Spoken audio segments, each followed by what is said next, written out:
Time, your true currency. Time and energy are the fundamental resources we have in this existence. We spend our time acquiring energy to exist, and we spend our energy to experience what time can give us. We spend our time surviving, providing for ourselves, our loved ones, and improving the quality of our experience in this reality. Time is the currency we will focus on in this segment. It is more valuable of an asset than money. Many of us in our fast-paced modern world feel as though we never have enough time to get anything done. We find we do not have the quality of time to spend with our loved ones, and often we feel as if there's not enough time to fulfill our goals and deepest desires. Time is not only life's inherent currency, but it's also the space in which we live out our experiences. Our experiences, then, are products of our choices we make, and when we make the choice to invest or waste time on an activity, we're spending the currency, thus perpetually altering our account balance of life. Ultimately, the balance in our account is the result of our life choices, which reflects whether we have invested our time wisely or wasted it frivolously.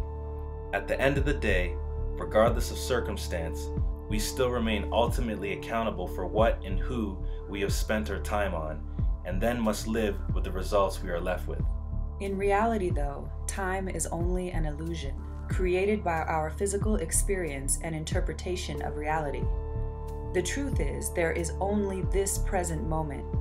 Being fully mindful of this present moment, while both gaining wisdom from the past and planning to apply this wisdom to our future choices, is the best utilization of time. Unfortunately, we often waste the present moment on things that steal our attention and focus, such as sorrow, trauma, regrets of the past, as well as the stresses, worries, and anxieties of the future, all the while missing the opportunities that pass us by in the present moment. Other things that waste our time are the many meaningless distractions that add no value to our account's bottom line, diverting us away from our goals and decreasing the quality of our experience and the potential possibilities of banking on one's wisest use of time. These can take the form of time-wasting activities like types of entertainment that dull the mind and distract us in our personal life, as well as the ever-common destructive habit of overthinking. These are examples of a general lack of awareness. We all need fun and entertainment to feel alive, but the question I beg to ask yourself is, what kind of entertainment are you engaged in and how much time do you spend on it? I'm not one to judge other people's taste. As a former musician, I enjoy indulging in various forms of entertainment. I'm just trying to get you to analyze what you spend your time and attention on and to ask yourself if those things bring true value to your life. There are many things in our culture that distract our attention away from what's important. Amusements and entertainment that do a better job at distracting us than making us truly happy. Entertainment and amusement are good experiences. We need them to be happy. But are we overindulging in it? They are experiences that have the ability to prevent our mind from critically thinking about what is taking place within the psyche, within the self, as well as preventing us from paying attention to what's going on around us. Most people work, and the stress of work can cause us to want to escape during our time off and indulge in various activities to take our minds off the stresses and to unwind. This is one of the areas that become time-spending traps. Think if there are things you can unwind and relax doing that are also in tune with personal growth. What are you doing to invest in yourself and enhance the quality of your experience? How much time will pass before you take your current state of awareness and development to the next level? Where are you placing your focus? What are you getting back in return for the investment of focus? These are the questions we need to ask ourselves and be mindful of. Awareness of the present moment is important. When we are unaware, many things in life can be hidden in plain sight. Another way of looking at it is that the things can be simply hidden in time because our awareness is not focused on the now, causing us to overlook many details. The average human lifespan is a blink in the eye of cosmic perspective, but our choice of how we spend our limited time in this life can feel like an eternity of boredom and misery, or, in contrast, it can be filled with excitement and accomplishment. Experiences can pass us by quickly, or we can savor them by focusing our attention on the things that enhance the quality of our experience and productivity. We are the architects of our collective experience. Every day you're given a deposit of 86,400 seconds to waste or invest. Time is currency, so pay attention to what you spend your time on. Change is the only thing in life that is guaranteed. It is going to happen whether you like it or not. The question that remains at the core of all of this is, what type of change do you want in your life? How can you flow and navigate the wave of changes that take you from A to B? Bringing it back to the core of this message, time and energy are the primary currencies you have to spend to enact change and to improve the quality of your experience within the string of events called your life, so you can live fully now. How are you spending this 86,400 seconds that you're allocated each day? How are you maximizing your workday and getting the most done as efficiently as possible? How is your time being spent outside of work? What can you spend your time and attention on for better personal growth? In the next segment, we will talk about mindfulness, using meditation to be mindful, as well as a means of stress reduction. Mindfulness helps to remove the distractions in your life that are stealing your time and attention away from performing and feeling optimal in your work.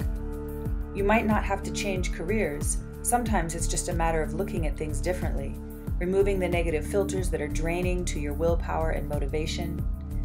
As mentioned earlier, the only thing you can rely on is change. Life is going to happen, take us and move us in all sorts of directions, including some not so favorable ones. All we can do is change ourselves by removing filters that hold us back, filters that create stress, anxiety, sorrow, depression. That is the inner work we have control over. We can control who we associate with, we can control our management of time while removing that which wastes our time and productivity. We can control the information we put into our minds and the food we put into our bodies. We can't control unexpected variables in our outer world, but to a large extent we can control much of what is outside the inner experience, as both of them are feedback loops and reflections of each other. This self-mastery, efficiency, and mindfulness of how we utilize the currency of our time will penetrate all areas of our life for the better. From our professional lives to our personal lives, be here now, and you will understand your value and what you're worth. Here's a brief intro to mindfulness that we'll explore later in part 2. Where we place our attention has an effect on our ability to connect with reality, especially if our mind is never truly present. More information is available to us if we want it. More frequencies within the realm of our senses are always available for us if we want them. We just have to sharpen our awareness to tune into it. As your awareness shifts into higher levels of intensity, so will your perception. The penetration of your perception will deepen, which will change the quality of your experience. That is why the things that are hidden in time will reveal themselves to you. You'll tune into what you were previously tuned out of. Many people operate on a drone state of consciousness, unaware of the programming that has them on autopilot.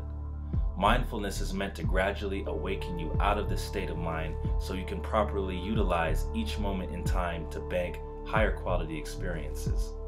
How much of the spark of the divine do we have within us? That depends on our income of spiritual currency, what we put into ourselves through our food and worldview. What kind of information do we take in? What kind of food do we take in? All of this is income, which goes into our account and ultimately leaves a balance that we're accountable for. And that is what time and attention are spent to create. People fail to give their attention to the real currency that awakens more awareness. Mindfulness is to become the observer, watching your actions and reactions, observing and having compassion for others, letting things go. Meditation is great for facilitating mindfulness. To be mindful means to become filled with the true mind, the mind of pure awareness and egoless consciousness. Our next chapter is dedicated to mindfulness. We will discuss the benefits of meditation, how it affects your level of awareness, as well as ways to help you improve your meditation practice, so stay tuned. Don't forget to subscribe to our YouTube channel, and feel free to reach out to us via social media or email. Thanks for watching.